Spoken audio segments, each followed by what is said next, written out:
குடியரசுத் தலைவர் தேர்தலில் எதிர்க்கட்சிகள் சார்பில் பொது வேட்பாளர் நிறுத்தப்படுவார் என இந்திய கம்யூனிஸ்ட் கட்சியின் தேசிய செயலாளர் டி ராஜா தெரிவித்துள்ளார்.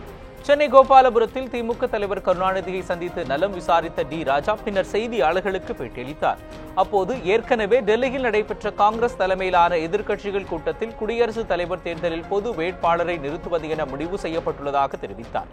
எனினும் ஆளுங்கட்சியின் நிலைப்பாடு என்ன என்பது குறித்து தெரிந்த பின்னரே இறுதி முடிவு எடுக்கப்படும் என்றும் டி ராஜா கூறினார். எல்லா கட்சிகளும் மத்தியிலும் ஒரு பொது வேட்பாளரை நிறுத்துவதில் கருத்து ஒற்றுமை ஏற்பட்டிருக்கிறது.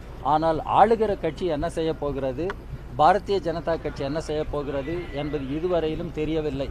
பிரதமர் எந்தவிதமான அணுகுமுறையையும் இதுவரையும் அறிவிக்கவில்லை. எனவே பொறுத்திருந்து பார்க்க வேண்டும். ஆனால் திருமதி சோனியா காந்தியின் முயற்சியில் 17 அரசியல் கட்சிகளினுடைய தலைவர்கள் டெல்லியில் சந்தித்து பேசியிருக்கிறோம்.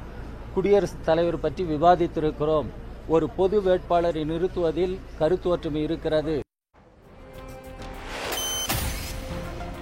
அதனைத் தொடர்ந்து செய்தியாளர்களை சந்தித்த மார்க்சிஸ்ட் கம்யூனிஸ்ட் கட்சியின் பொதுச் செயலாளர் சீதாராம் யெச்சூரி, நடப்பு அரசியலுக்கு ஏற்ப மக்களுக்கு பிடித்தமான ஒருவரை குடியரசுத் தலைவர் வேட்பாளராக முன்னிறுத்த எதிர்க்கட்சிகள் ஒருமனதாக முடிவெடுத்துள்ளதாக குறிப்பிட்டார்.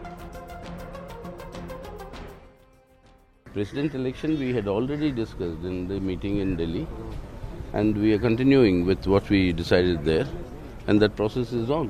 So we will all put up a joint candidate who we believe in today's conditions is required in the position of the President of India to uphold the constitutional values of our republic.